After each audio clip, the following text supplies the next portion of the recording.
Kasus COVID-19 masih bertambah setiap harinya sejak kasus pertama di Wuhan pada akhir 2019. Di Indonesia kini telah terkonfirmasi sebanyak 109.000 kasus, dan 6.500 diantaranya ada di Jawa Barat. Namun, demi keberlangsungan ekonomi, aktivitas perlu kembali dibuka. Sampai vaksin ditemukan dan terbukti efektif, kita harus mematuhi pembatasan sosial dan protokol kesehatan karena virus ini masih hidup di sekitar kita. Lalu, kapan kiranya vaksin COVID-19 ditemukan?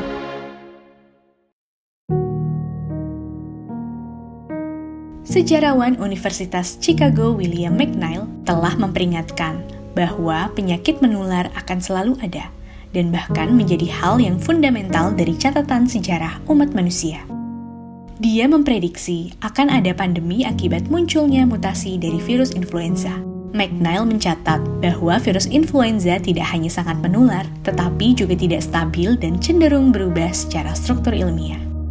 Maka menurutnya, manusia sangat bergantung pada para peneliti yang secara terus-menerus mengembangkan vaksin influenza baru yang harus segera diproduksi secara massal.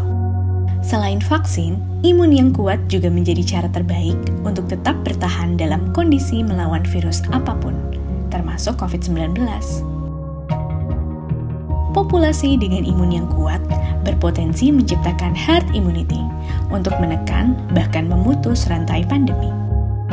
Pada pandemi flu Spanyol di tahun 1918 hingga 1920, setidaknya 500 juta jiwa atau seperempat populasi dunia saat itu terinfeksi. Sekitar 50 juta diantaranya meninggal dalam jangka waktu 2 tahun. Karena terbatasnya ilmu pengetahuan tentang medis saat itu, tidak ada vaksin yang dikembangkan, sehingga tingkat penularan dan kematian sangat tinggi. Flu Spanyol hilang karena herd immunity dan dipandang sebagai sebuah pandemi yang dilupakan. Tidak bisakah kita mengandalkan herd immunity untuk melenyapkan COVID-19?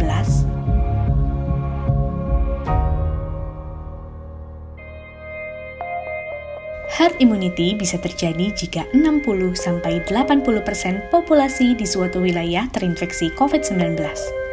Artinya, jika warga Indonesia ada 268 juta jiwa, sekitar 160-215 juta penduduk harus terinfeksi untuk mencapai kekebalan kelompok.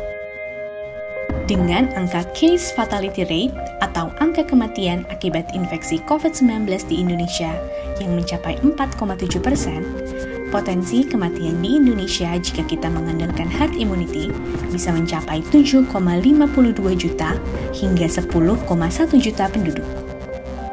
Selain itu, masa berlangsung herd immunity tidak bisa diprediksi secara tepat.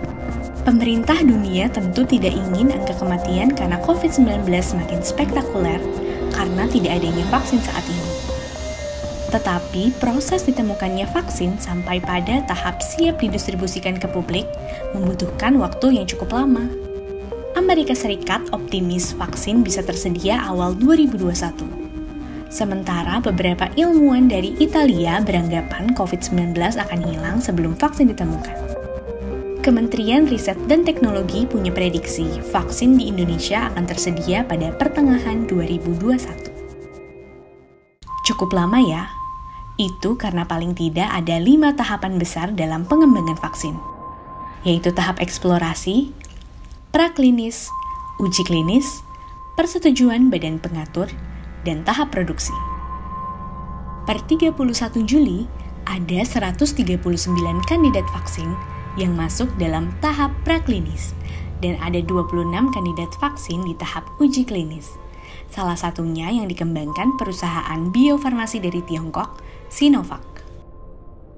Sinovac bekerja sama dengan beberapa negara, termasuk Indonesia, untuk melakukan uji coba klinis tahap 3.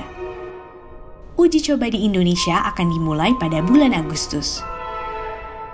PT Bio Farma bekerja sama dengan Universitas Padjadjaran tengah mempersiapkan uji coba yang akan berlangsung selama 6 bulan. Jika uji coba berjalan lancar dan mendapatkan persetujuan dari Badan Pengawas Obat dan Makanan atau BPOM, maka vaksin kemungkinan bisa diproduksi massal pada kuartal pertama tahun 2021 mendatang. Para ilmuwan di berbagai negara telah mengerahkan kemampuannya agar vaksin dapat ditemukan lebih cepat.